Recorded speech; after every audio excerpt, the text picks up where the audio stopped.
रसाधिकार रसगत अरिष्ट। गंध ज्ञान के बाद रोगियों के शरीर में अरिष्ट ज्ञान के लिए विधि पूर्वक रसाश्रयभूत अरिष्ट लक्षणों को कहा जाएगा। रस विकृति के दो भेद, प्रकृतिस्थ अर्थात स्वस्थ मनुष्यों के शरीर में जो रस उत्पन्न होता है, वही रस अंतकाल में मृत्यु के समय दो प्रकार से विकृति को प्राप्त होता है।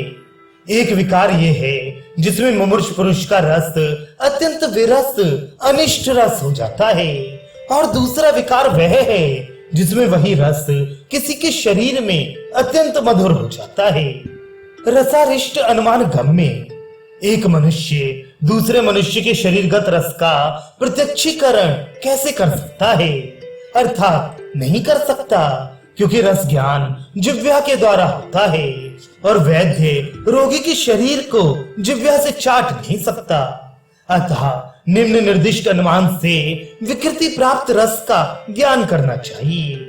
विरस के उदाहरण, मरणोन्मुख मनुष्य का शरीर जब विरस हो जाता है तो उसके शरीर से मच्छरों के साथ मक्षिका, जूं, लीख, बर, खटमल आदि काटने वाले जंतु अलग हो जाते हैं, अर्थात उसके शरीर पर बैठते नहीं।